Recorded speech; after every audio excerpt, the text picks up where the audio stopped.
Hola, hola, bienvenidos a una diversa Actores del Cambio, un espacio donde la equidad y la inclusión son nuestras pasiones compartidas.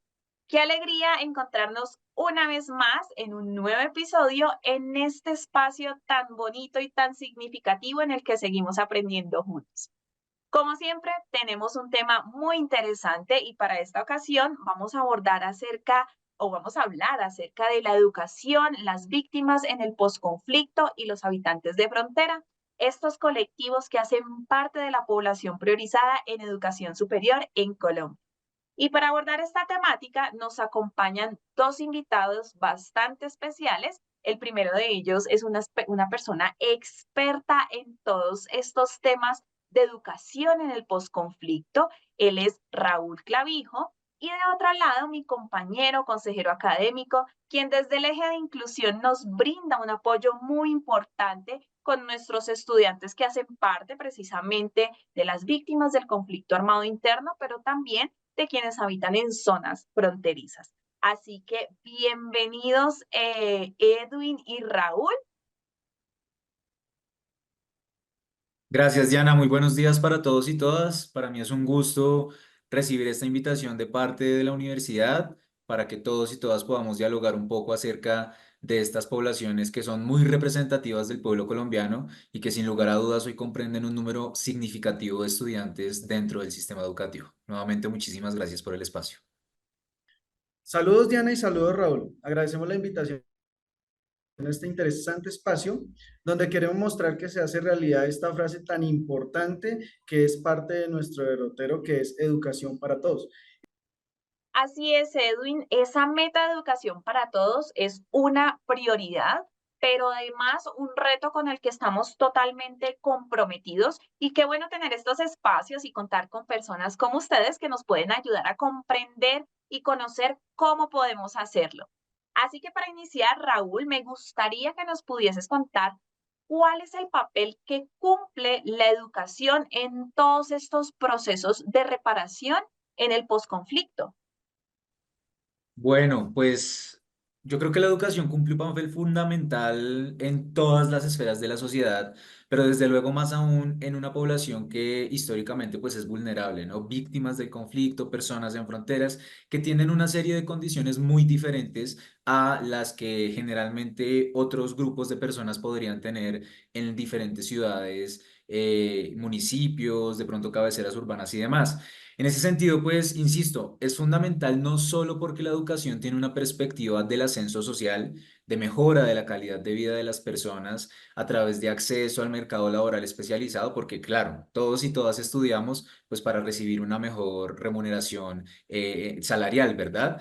Sino que también nos invita a reconocer que la educación tiene una función social. Desde el entendido de que la educación implica tener unas apuestas de transformación social y es importante reconocer entonces que la educación no solo transforma la perspectiva individual de las personas, de las víctimas, de las poblaciones en frontera y demás, sino que también transforma desde lo colectivo, desde el núcleo cercano, el círculo familiar. En una noción extensa también, el barrio, la comunidad, esa familia extensa, porque muchas veces muchas personas que son víctimas, que acceden a la educación superior como parte del proceso de reparación integral, incluso son las primeras personas de todas las generaciones de sus familias que han accedido a la educación superior. Entonces, claro, eso impacta de manera muy positiva, impacta de manera significativa en ese ascenso social que ya mencioné, pero también en ese círculo cercano, en esa familia y también en el barrio o en la comunidad en donde esa persona pues vive y desarrolla sus actividades. El hecho entonces de que las personas que han sido víctimas del conflicto puedan acceder a la educación superior, sentir que esos proyectos de vida se pueden reorientar, sentir que a pesar de las dificultades y de las circunstancias que se presentaron en el marco del conflicto armado, pues pueden potenciar esas habilidades, pueden potenciar esas pasiones, que son personas que finalmente permite a través de la educación, pero también a través de procesos de resiliencia y desde la perspectiva, por ejemplo, de la víctima sobreviviente, se empoderan su futuro, empoderan su perspectiva y su vida profesional y laboral. Y digamos que ese es el centro de este proceso, impactar de manera positiva desde la educación en la reparación integral, entendiendo que la integralidad no es simple y llanamente tener o conseguir un título en una universidad. Muy interesante, Raúl, porque efectivamente, pues la educación es como esa puerta hacia las oportunidades, ¿no? Y en ese escenario para transformar y resignificar proyectos de vida, como tú mismo nos lo decías. Y de verdad que es satisfactorio saber que el papel que desempeñamos como instituciones de educación superior aporta a ese empoderamiento de las poblaciones. Y en este caso, pues de estas poblaciones que históricamente han sido vulneradas, ¿no? Hablamos de reparación, Raúl, pero para el caso de los procesos de reconciliación, que también son necesarios pues en estos escenarios de posconflicto, quisiera preguntarte cómo puede la educación contribuir a la reconciliación y a la construcción de paz en las comunidades afectadas por el conflicto armado interno. Bueno, Diana, como lo mencionaba, la educación tiene una función social que impacta desde lo individual y lo colectivo, ¿no? Y justo como lo planteas en esa perspectiva de cuál es el papel de la educación en un proceso de reconciliación, en un proceso de construcción de paz, en un proceso de construcción de paz territorial, en un escenario y en un contexto de posconflicto. Eso debe pasar primero por el hecho de conocer, entender, reconocer y comprender las causas del conflicto armado. Si no entendemos cuáles han sido esas causas, tampoco podemos tener una noción, digamos, lo suficientemente amplia y holística para comprender esas consecuencias dentro de la sociedad, dentro de las familias, que también ha impactado desde luego, pues, a los individuos. Y sobre todo, la educación con esta perspectiva desde las nociones de la paz territorial y demás deben partir de un proceso crítico, de pensar desde la empatía y de pensar en un objetivo claro que puede ser la reconstrucción del tejido social, que puede ser la proyección y plantear soluciones innovadoras, siempre desde un criterio de enfoque territorial, siempre también teniendo en cuenta la perspectiva de los enfoques diferenciales, porque creo que es un error que muchas veces se comete y es re- pensar que la educación es la misma y tiene el mismo impacto en todos los territorios, pero en el momento en el que nosotros comprendemos las particularidades de cada uno de los lugares en donde se desarrollan los procesos educativos, en donde las personas también reproducen eso que comprenden y aprenden con H intermedia en las universidades, en los colegios, en las escuelas, y lo aplican a su realidad material, hay unas diferencias sustanciales y muy importantes que se deben tener en cuenta. Y de igual manera se debe comprender que estos efectos del conflicto, pues desde luego son diferenciales, ¿no? Depende de los territorios y no todas las personas vivieron y sufrieron el conflicto de la misma forma. Y por eso la investigación, las universidades como centros de investigación deben también proyectarse a trabajar con las comunidades, a trabajar desde los procesos comunitarios y territoriales, y eso va a permitir proyectar un potencial enorme. Y como le comento, pues es una investigación que tiene que ser ligada o que debe estar ligada justamente al territorio y esos contextos claros. Y ya para finalizar esta parte, pues también es importante resaltar que se debe concebir la educación desde el proceso escolar de los niños y de las niñas, porque la construcción de paz territorial también se genera desde los colegios. Creo que llegar a la universidad a hablar de construcción de paz cuando no se tienen unas bases sólidas es un reto muy grande. Pero cuando se tienen unas bases de unos estudiantes, de unas personas que no solamente desde su colegio vienen hablando de esta noción de paz territorial, de educación para la paz, post-conflicto, reconciliación, empatía, respeto, tolerancia y demás, sino que también desarrollan esas habilidades y esas capacidades y esas habilidades blandas en sus territorios, nos permite a nosotros desde la educación superior potenciar esos elementos y anclar esos elementos desde la educación formal, pero también desde reconocer que en las comunidades esa sabiduría popular, tradicional, ancestral, ha generado también procesos de reconciliación y construcción de paz. Y creo que también es un llamado a que las universidades reconozcan estos saberes en el marco del diálogo de saberes, precisamente para construir paz desde las perspectivas de la ciencia, de la innovación, del conocimiento de pronto occidental, pero también de reconocer que muchas comunidades han desarrollado procesos de construcción de paz desde sus saberes y desde sus sistemas de conocimientos tradicionales y ancestrales.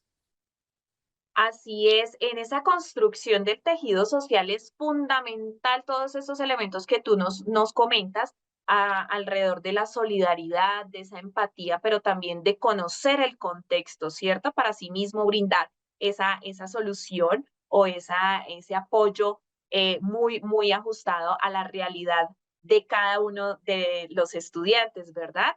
Y pues para poder comprender a voz de quienes hacen parte de estos colectivos cómo podemos contribuir en esos procesos de reparación y de reconciliación. Bien, Edwin, en este punto y desde una perspectiva un poco más local, me gustaría que de pronto nos pudieras contar acerca un poco de qué rol asume la UNAD y sus docentes en la atención integral de estos estudiantes y en la promoción de la convivencia pacífica. Bueno, Diana, fíjate que algo interesante que nos menciona Raúl es que son una población de atención diferencial, tienen unas características específicas que ninguna de las instituciones puede pasar por alto, ¿no? Y es aquí donde, por ejemplo, podríamos hablar de muchos elementos importantes, pero hay un elemento particular y es en ese plan docenal que tenemos nosotros en la institución 2023-2034, donde hablamos de más equidad, le apuntamos a esas estrategias que como institución podemos ofrecer al estudiante. Entonces, aquí hablamos de que la UNAD cuenta con un acompañamiento completo al estudiante desde su llegada como aspirante y posteriormente, pues en todo el tema del ciclo de vida del estudiante aquí. Y es importante resaltar también, por ejemplo, que estos procesos de cualificación como el que nos encontramos en este momento apoyan o ayudan a que la planta administrativa, docente y todo el personal que se involucra con nuestra institución pueda aportar a este proceso. Ya también, digamos, podríamos nombrar esa prueba de caracterización inicial que tenemos en la institución que nos ayuda también a identificar la población y sus características particulares. También no podemos olvidar que hablamos de un bienestar universitario, ¿no? Y curiosamente, en una educación virtual como la que tenemos nosotros, muchos pensarían que no existe, pero realmente es una parte importante del desarrollo integral del estudiante. Y nosotros también allí podemos hablar de diferentes elementos que aportamos a este tipo de poblaciones. Y bueno, finalmente esa atención diferencial que buscamos con esta cualificación nos ayuda a que nuestros estudiantes puedan lograr no solamente eh, tener una profesión, sino también que puedan, como dice Raúl, resignificarse, podría decirse, buscarle un sentido a ese proceso que vienen llevando en de posconflicto. Así es, Edwin, y muchas gracias por mostrarnos este panorama como tan alentador que nos dice que como universidad comprendemos las necesidades de nuestros estudiantes y que pueden confiar en cada actor involucrado y comprometido con su proceso académico, ¿no? Raúl, no podemos dejar de lado un tema tan importante como son los retos que nos esperan y a los que debemos hacerle frente para cada vez hacer un trabajo mucho más comprometido, humanizado y contextualizado. Entonces, quiero que nos comentes cuáles consideras son esos principales desafíos de los estudiantes que hacen parte de esos colectivos de víctimas del conflicto armado y también los habitantes de frontera en su acceso a la educación. Bueno, Diana, yo creo que son bastantes, ¿no? Pero si hiciéramos un ejercicio de pronto de priorización, pues lo primero que hay que pensar es que en muchas zonas o en muchos lugares en donde estas personas viven, pues siguen siendo lamentablemente zonas afectadas por el conflicto armado. Y en áreas fronterizas, pues digamos que ya evidenciamos una serie de fenómenos un poco más, bueno, diferenciales, de pronto relacionados al tema del crimen transfronterizo, a veces en muchos casos la trata de personas, la explotación sexual, ¿cierto? Entonces hay una serie de problemas muy, muy complejos que cada territorio tiene sus particularidades, ¿no? Pero en algunos momentos, pues, comparten y confluyen, pues, esas dificultades, ¿cierto? Además, como lo mencionaba, en las zonas fronterizas, pues esta movilidad transfronteriza plantea unos desafíos adicionales para acceder a la educación, dadas las barreras políticas, pero también geográficas, ¿no? Entonces pensemos, por ejemplo, en comunidades que son binacionales, que tienen ambas nacionalidades, el caso de las personas que tienen una nacionalidad colombiana, que tienen una nacionalidad venezolana, ¿cierto? Y pues en ese mismo sentido, las y los estudiantes víctimas del conflicto armado y pues desde luego los habitantes de zonas fronterizas a menudo enfrentan un problema muy grande y es el tema de la discriminación y la exclusión. No solamente por el sistema educativo, por la manera en la que muchas veces está diseñado el proceso de ingreso a la institución de educación superior, sino también porque hay instituciones que no asumen ese reto de ser instituciones que forman desde la perspectiva de la pluralidad y de la diversidad. Y yo saludo mucho el esfuerzo que está realizando la UNAD, porque esto no es un tema que solamente compete a los profes y a las profes, es un tema que compete a todo el mundo, ¿sí? Porque la universidad es desde la persona de servicios generales hasta el rector o la rectora. Entonces, en ese ejercicio de comunidad universitaria, de comunidad educativa, es importante que se trabaje en estos temas relacionados con discriminación, con exclusión, por múltiples razones, pero que generalmente son por su origen étnico, por su origen o por sus elementos culturales y también por el tema socioeconómico, ¿sí? Entonces, esto no solamente se manifiesta en una falta de acceso a escenarios de calidad, sino también, por ejemplo, en temas de discriminación lingüística, barreras para la matrícula, que es como el tema más álgido, especialmente en los inicios de cada semestre, ¿cierto? O en los inicios de cada periodo, por ejemplo, que tiene la UNADES. Hay una serie de barreras que muchos estudiantes no logran superar, pues no porque no quieran, sino porque hay unas condiciones que los superan y las superan, ¿no? Entonces, insisto, y como lo mencionaba, este también es un llamado a que las instituciones de educación superior se den a la tarea de hacer un análisis de cuáles son esos ajustes razonables que requieren las organizaciones y que requiere la comunidad universitaria, ¿no?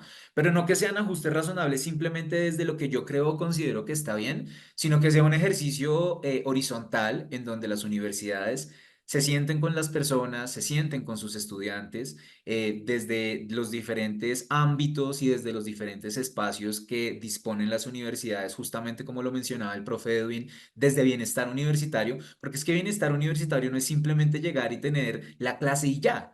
Bienestar universitario implica un proceso cualitativo, un proceso interno, un proceso en donde en la universidad realmente se proyecten esos espacios seguros, que espacios seguros no es que llego a la universidad y no me van a robar, sino llego a la universidad y sé que no me van a discriminar porque yo vengo de una zona de conflicto.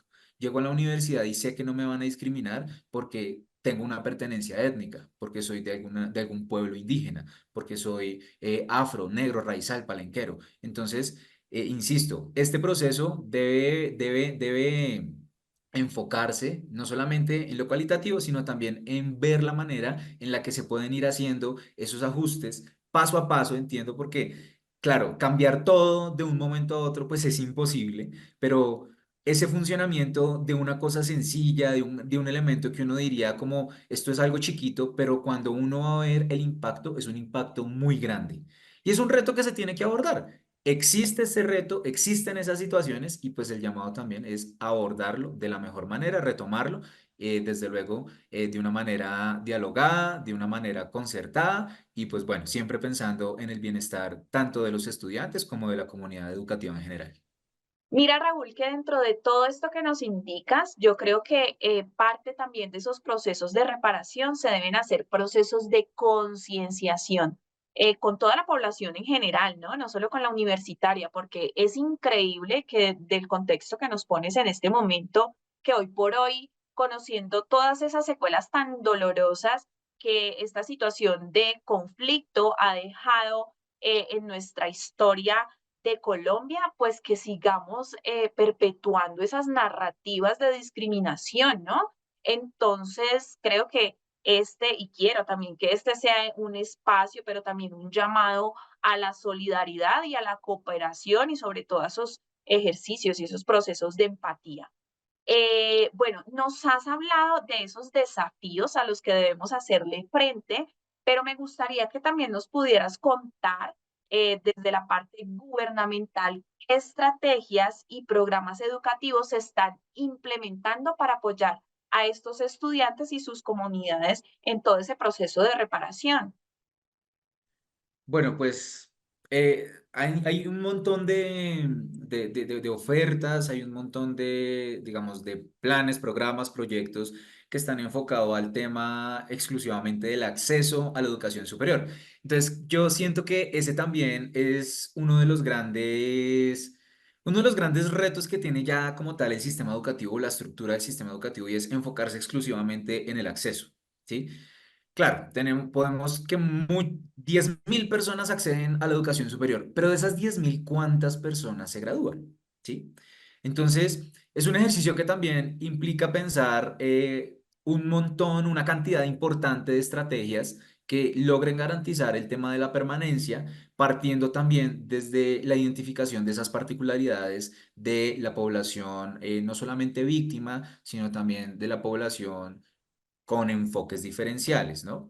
En ese sentido, pues, un ejercicio que conozco un poco de cerca es que el Estado colombiano desde el 2013 ha venido realizando o implementando una acción encaminada a garantizar el acceso, la permanencia y la graduación para las víctimas del conflicto armado en educación superior, que este es un fondo que articula tanto al Ministerio de Educación, al ICETEX y otras entidades del orden nacional con el fin de garantizar, como lo mencionaba, el acceso y permanencia en educación superior para las víctimas del conflicto armado. Esta es una de las grandes apuestas que viene desde el año 2013 y este fondo tiene unas particularidades y es que otorga créditos 100% condonables, por ejemplo. Hay muchos créditos o muchas líneas de crédito pues, que no otorgan como esta facilidad. En algunos casos es el 70% del descuento, o perdón, el 70% del crédito o el 50%. En algunos casos le prestan el 100%, pero pues tiene un par de años de amortización para poder pagarlo completamente. Entonces, este fondo particularmente sí es muy importante ha sido casi que una punta de lanza de este proceso de reparación integral a la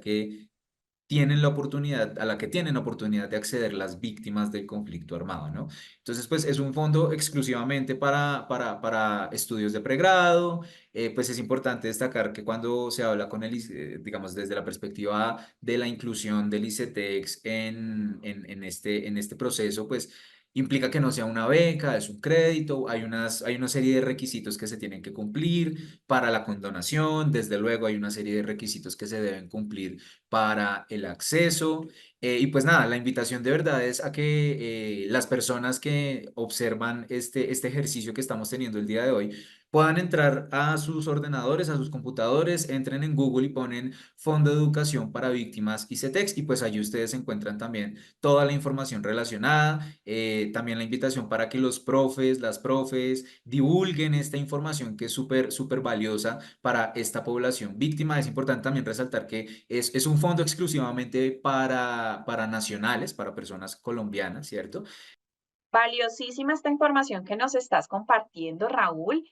Y bueno, es claro que además de buscar esta restauración en el contexto educativo, pues se convierte en una luz de esperanza que da una oportunidad de crecimiento profesional y que por supuesto aporta al proyecto de vida académico del estudiante, ¿no? Y además a sus familias, al estar ustedes tan interesados e involucrados en que el estudiante tenga estas oportunidades, porque yo creo que la educación es uno de esos eslabones en esa cadena de reparación, ¿no? Bien, ¿de qué manera, Raúl, la educación puede ayudar a romper esos ciclos de violencia y promover la inclusión social en contexto de posconflicto? Yo creo que la educación necesita de otros elementos. O sea, lograr justamente esa ruptura de los ciclos de violencia y la promoción de la inclusión social en contextos de posconflicto no es una tarea que le atañe exclusivamente a la educación. Claro, la educación tiene un papel fundamental, pero insisto, no es el único elemento que nos debe llevar a nosotros a romper ese ciclo de violencia, ¿no? Sin embargo, pues la educación tiene un gran potencial y es proporcionar unos espacios para que las personas comprendan, como lo mencionaba anteriormente, esas causas subyacentes del conflicto armado y que a partir de ahí también se pueda promover un diálogo interétnico, un diálogo intercultural, un diálogo desde el respeto a la diferencia. Creo que ese es un elemento muy enquilosado en nuestro imaginario individual y colectivo y es el que no piensa como yo es automáticamente mi enemigo o mi enemiga. Y en la medida en la que yo analizo y pienso que esa persona es enemigo, pues estoy reduciendo su humanidad, ¿sí? Entonces, este ejercicio o la educación como ese motor de transformación y de construcción de paz en contextos de posconflicto, como también lo mencionaba anteriormente, tiene que ser un proceso desde chiquitos, desde los niños y las niñas que también ellos se vuelven unos replicadores y replicadoras de la información en sus casas, en sus hogares. Entonces, la educación, claro, puede proporcionar a las personas las habilidades y los conocimientos necesarios para acceder a esas oportunidades económicas de las que ya hablábamos, ¿no? Ese proceso de ascenso social, pero pues desde luego hay que pensar en cómo la educación, cómo nosotros desde las universidades, cómo nosotros desde las instituciones, el Estado y la sociedad también nos damos a la tarea de poder reducir esos conflictos, porque ya para cerrar esta parte, siento que muchas veces cuando hablamos de reconciliación, paz, convivencia, etcétera, es como Estado, hágale, haga lo que tenga que hacer, pero nosotros como sociedad nos estamos apartando de esa responsabilidad que también tenemos y es construyamos paz desde lo micro, desde la casa. Raúl, muy interesante todo este contexto que nos vienes haciendo, en el que por supuesto nos permites hacer un bosquejo un poco más claro de cómo estamos, cuáles son esos retos y hacia dónde deberíamos ir, ¿verdad? Bueno, yo creo, Diana, que mencionar una zona en específico es complejo, ¿cierto? Porque hay muchas características heterogéneas de la población, porque que las personas estén obligadas a salir de sus territorios, de sus ciudades, de su zona, a una ciudad a 16 horas de distancia, es una falla, ¿cierto? Y creo que también esa es una de las fortalezas que tiene la UNAD en términos de, hay un despliegue grandísimo en todo el país. Y llegan a esas ciudades, llegan a esos departamentos en donde muchas personas pensar en estudiar era imposible, pues porque no había oferta. Y llega la UNAD, ¿cierto? Entonces, de verdad, ese tema es muy importante porque creo que no solamente se está garantizando la oferta, el acceso y demás, pero también eso implica el reto de aprender o de pronto hacer esos ajustes razonables de estamos en lugares con diferencias culturales muy grandes, en donde la UNAD o la universidad o las universidades más bien se tienen que adecuar. La gente no se tiene que adecuar a la universidad, es la universidad que llega, pues que se tiene que adecuar en algunos elementos, ¿no? Ahora, desde mi perspectiva de lo que mencionabas, Diana, del tema de la educación intercultural y bilingüe, eh, yo creo que desempeñó un papel fundamental por varias razones, ¿no? Lo primero es que esa educación intercultural reconoce, valora y le da y sitúa en un lugar de existencia a las culturas, a las lenguas y a las tradiciones que históricamente se han tratado de negar, ¿sí? Y además, esto es fundamental o es especialmente relevante en contextos de posconflicto y en zonas de fronteras, porque es allí donde existen esas múltiples identidades culturales, ¿no? Entonces, tenemos territorios interétnicos en donde confluyen pueblos indígenas, pero también confluyen consejos comunitarios, también confluyen desde la perspectiva de las organizaciones campesinas, por ejemplo.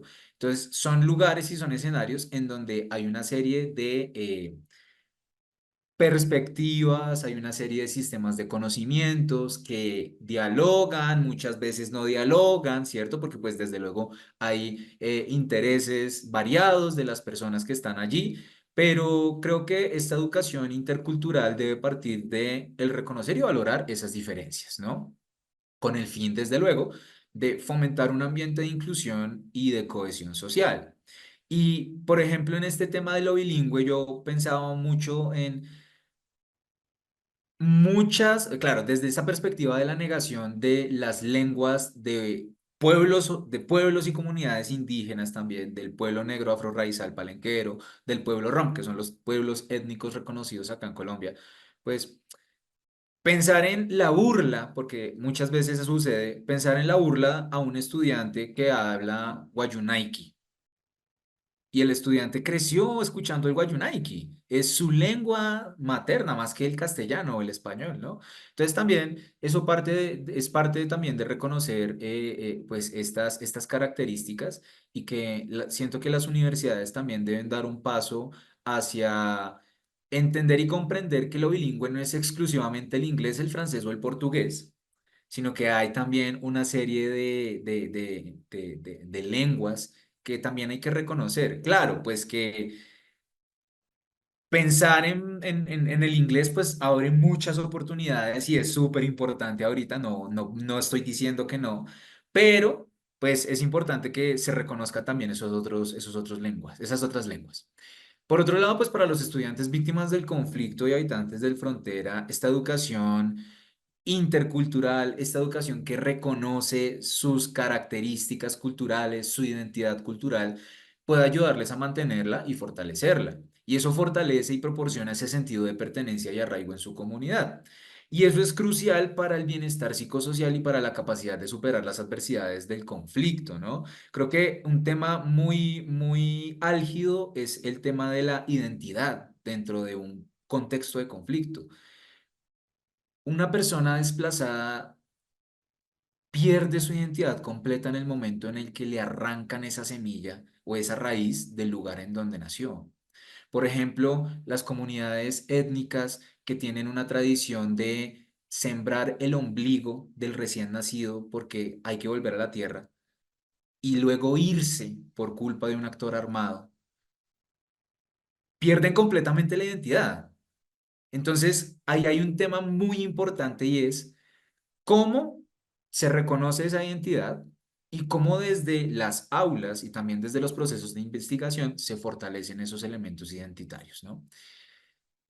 Pues Raúl, muchísimas gracias por toda esta valiosa información que nos sirve como institución para poder aportar desde nuestro quehacer y responsabilidad como ente educativo a la transformación de esas realidades de nuestro país, ¿no?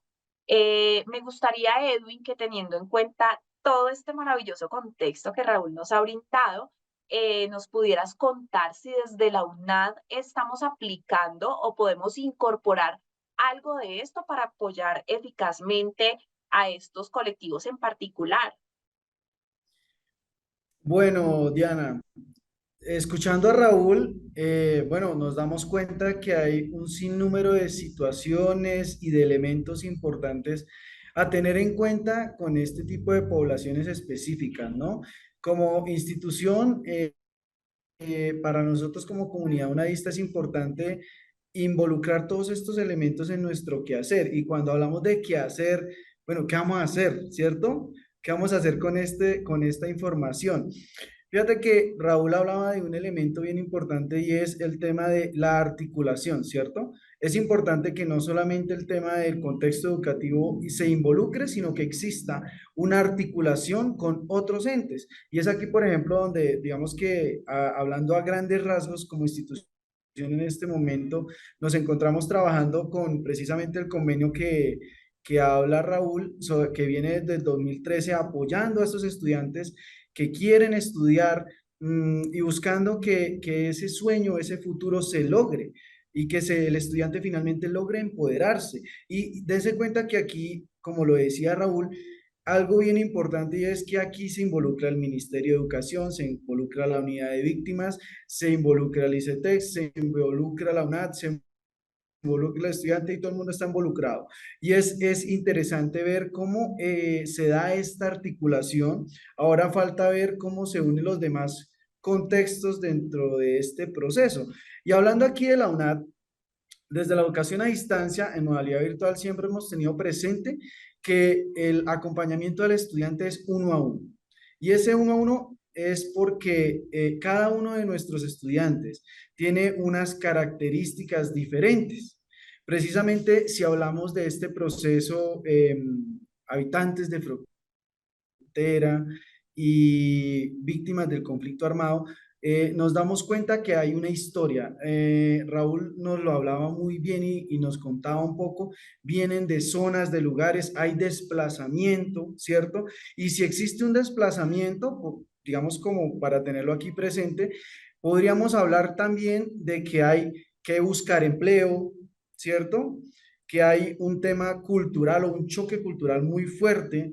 También vemos que las personas, por ejemplo, van a estar buscando una vivienda digna en otro lugar o otro sector diferente al lugar donde vivió. O sea, hay muchas particularidades, incluso el tema de adaptarse a un lugar genera un impacto muy fuerte en la persona, en el estudiante.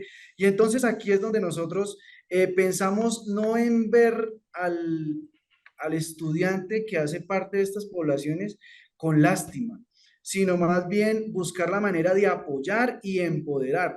Finalmente la universidad dentro de su derrotero, como lo decíamos inicialmente, es educación para todos y hoy en día incluimos una parte y es el tema de equidad, ¿cierto? Y entonces fusionamos todo esto para lograr que el estudiante realmente logre salir de la situación en la que está y logre no solamente, bueno, lo decía Raúl y me encanta que lo diga Raúl porque es algo interesante y es que el estudiante sea un replicador de lo que aprendió, de lo que vivió en esta institución para que llegue a otros lugares y realmente es así como la universidad le apuesta al cambio en Colombia, llegando a ese punto donde como replicadores o líderes transformadores, que es el fuerte de nuestros líderes, lleguen a esos lugares. Y me encanta esto, porque esto va interconectado, como le decíamos, educación, UNAD, y bueno, las comunidades en nuestra institución son importantes y nuestros profesionales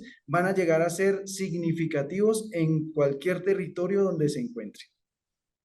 Edwin, sin duda alguna creo que es un panorama esperanzador y bastante interesante en el que tenemos la oportunidad de darle ese valor, ese sentido y dignificar a un grupo de personas de las que tenemos mucho por aprender y que tienen mucho por contarnos.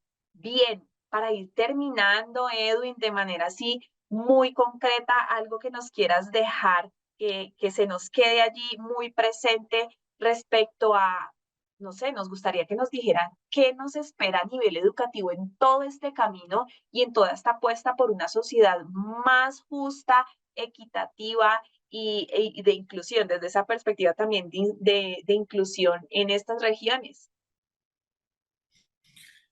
Bueno, yo creo que algo bien importante que hay que tener en cuenta aquí es que necesitamos visibilizar, mostrar la población, porque cuando mostramos la población logramos entender que tiene las características que mencionábamos o hemos venido mencionando dentro de este encuentro, que es importante. Y una segunda parte que me parece muy interesante tener en cuenta es que sí o sí, para poder entender esas características, necesitamos cualificarnos, necesitamos aprender de personas no solo profesionales, sino también que cada uno de nuestros docentes aprenda de su estudiante, que entienda cómo es su estudiante y que pueda diferenciarlo dependiendo si el estudiante es o no es víctima o es afro o es comunidad indígena, que nosotros todos entendamos que cada uno tiene una historia y que nos pongamos la camiseta finalmente y digamos, hey, realmente yo necesito como docente, como pedagogo, porque es esa pedagogía la que nos lleva a poder implementar el aprendizaje en el estudiante de manera efectiva, pero también entendiendo cómo es el estudiante. Yo creo que son las partes fundamentales que podemos tener aquí. Lo que tenemos es camino por recorrer, porque hay una cantidad de elementos que tenemos que aprender, pero sabemos que en este momento ya estamos pisando ese camino. Y eso es lo que a mí me agrada de todo este proceso que me llevo para toda nuestra planta docente administrativa y todas las personas que se involucren en más UNAD, más equidad. Bien, Raúl, y para terminar, me gustaría que de tu parte nos permitieras conocer qué nos espera a nivel educativo en todo este camino, en esa apuesta que decíamos por una sociedad más justa y equitativa en estas regiones. Yo retomo mucho lo que mencionaba el profe Edwin de las redes de apoyo.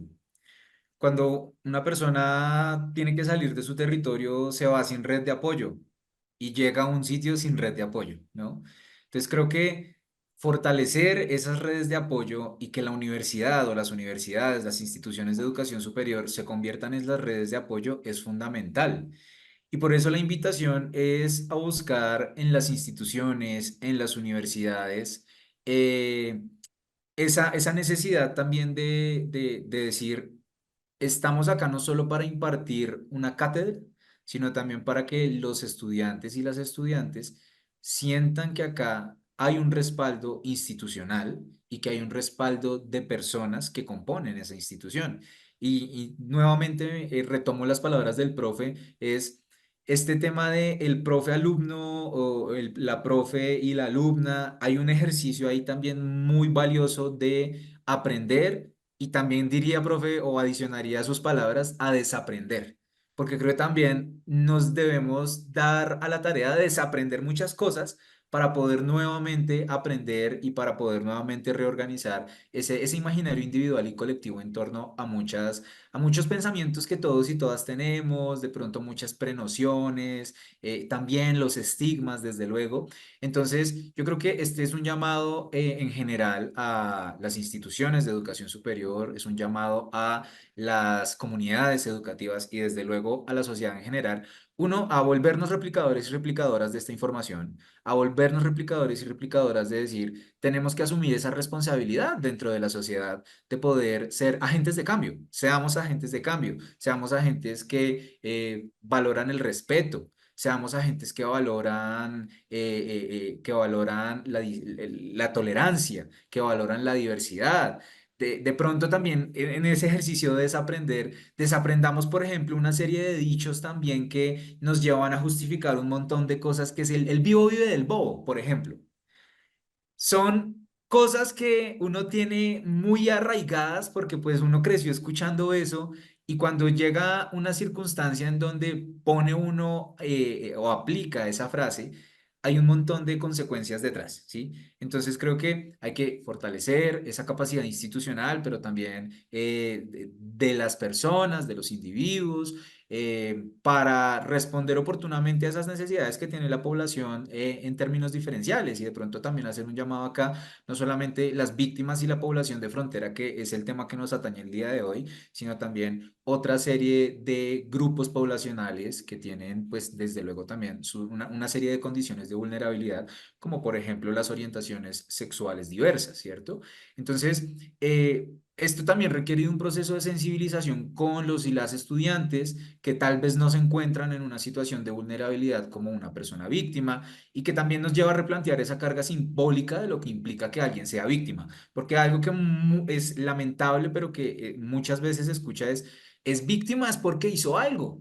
Entonces estamos cargando o dándole una carga negativa o se lo buscó, ¿sí? Y pues así no son las cosas, ¿cierto? Entonces es el llamado a orientar desde la empatía, el conocimiento y el conocimiento, pues los procesos de acompañamiento a las víctimas, a las personas que llegan de una provincia, porque como también lo mencionaba el profe, hay unas situaciones muy complejas de adaptación cultural. De pronto para las personas que estamos acá en Bogotá, aprender a coger un Transmilenio, saber que si uno se monta el Transmilenio y si no se agarra bien, se cae, porque eso arranca y ahí sálvese quien pueda, ¿cierto? Entonces, los horarios, cómo moverse, eso también hace parte de una educación integral y todos y todas estamos llamados y desde luego las universidades estamos llamados a brindar esos mecanismos y herramientas para que quienes enfrentan estas situaciones puedan adaptarse y sobre todo, pues que no deserten, ¿no? Creo que ese es el mayor, el objetivo, ¿cierto? Uno, que las personas no deserten y dos, pues construir una sociedad mucho más justa para todos y todas. Bien. Miren que con todo este contexto que ustedes nos han permitido en este episodio, me alegra mucho saber que parte de estos compromisos que nos mencionan desde la UNAD con nuestro Plan de Desarrollo Docenal 2023-2034, hay una apuesta por la equidad desde una perspectiva de inclusión que en concordancia con lo que nos ponen sobre la mesa, en la UNAD estamos en la misma vía, ¿no? Buscando precisamente propuestas que aporten a esa equidad de todos nuestros estudiantes, no de un colectivo en particular, los priorizamos pues por esa deuda histórica que hemos estado mencionando, pero pues en sí nuestro objetivo es todo el estudiantado, así que es gratificante reconocer que vamos por buen camino en esa visión de lo que hemos estado nombrando desde un inicio y es esa educación para todos. Raúl y Edwin, les agradecemos mucho haberse tomado el tiempo para contextualizarnos en este tema que es tan importante y permitirnos aprender juntos. Y bueno, esperamos encontrarnos en otro espacio así de interesante y poder seguir aportando a nuestro país. Diana, muchísimas gracias por el espacio, por estas reflexiones. De igual manera, al profe Edwin, a todo el equipo aquí de la universidad que están detrás de este programa. Y bueno, reflexiones importantísimas para poder realizar acciones articuladas y poder apostarle así al acompañamiento integral de toda la comunidad educativa. Nuevamente, muchas gracias. Que ojalá sea una oportunidad para querer aprender más, para querer conocer, que ojalá sea una oportunidad para interesarse más, no solamente en estas poblaciones que estamos hablando el día de hoy, sino toda la diversidad que tiene la universidad como institución. Agradecerles a ustedes por la invitación, por el espacio y esperamos encontrarnos en una próxima ocasión, ojalá, para seguir aprendiendo más de todo lo que tenemos por aprender de nuestros estudiantes. Bien.